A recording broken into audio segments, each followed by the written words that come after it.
distinguished guests, freedom fighters and human rights activists from all over the world, ladies and gentlemen. This is my second time speaking at the Geneva Summit for Human Rights and Democracy, and I'm very grateful to the organizers for making it possible for me to speak to you today.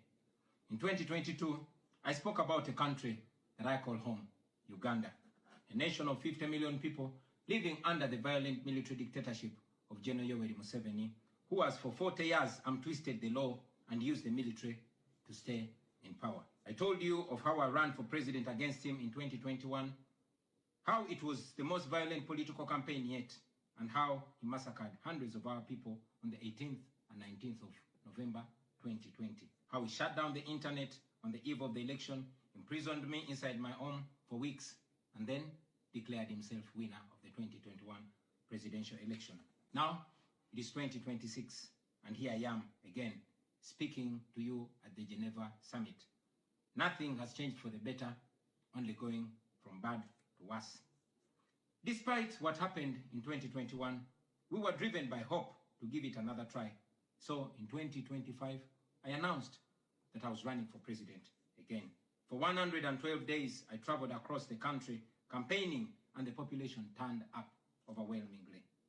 Yet again, our campaigns were violently attacked, our supporters were murdered, we were blocked from reaching many places, and were also blocked from several media stations. As usual, Museveni shut down the internet again, this time 3 days to the election.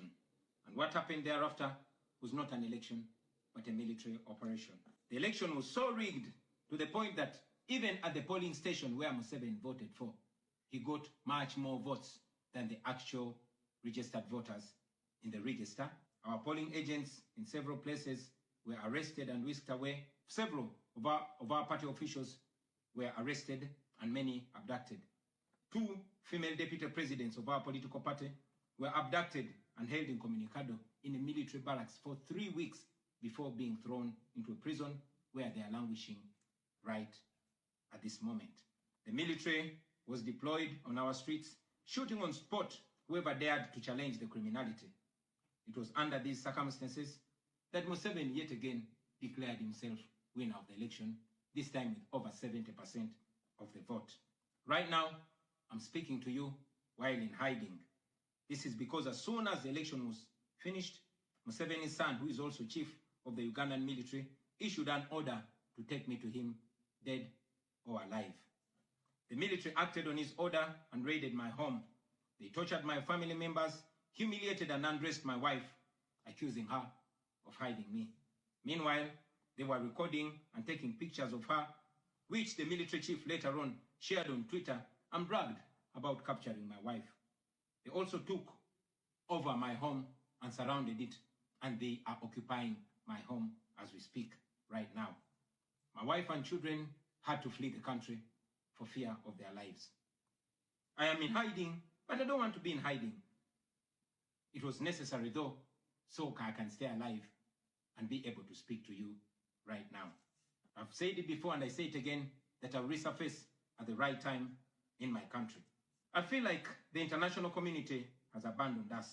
They've ignored us and they've left us to the fate of dictators. When I ran for president in 2021, Museveni and his thugs denied their crimes. They killed our people and denied it. They tortured people and denied it. They raided our houses and denied it. General Museveni has been a smart dictator because he puts on a suit, goes to the West and to the UN, speaks very nicely about democracy and human rights, but realistically, he does not mean any of those. He talks about our so-called Human Rights Commission in Uganda, but the same person closed the UN Human Rights Office in Uganda 2 years ago because they dared to question him about his atrocities. Now that is how he has been able to maintain a facade of democracy for 40 years and counting. But now Museveni is 83 years old, and his 51-year-old son, Muhoozi Kainerugaba, commands our military, the Uganda People's Defense Forces, more like Uganda's defense against its own people. And he's effectively in charge. And like his father, Muhoozi does not play the role of a good dictator. He openly and shamelessly says despicable things on social media. On Twitter, he openly confesses and brags about committing atrocities against the people of Uganda.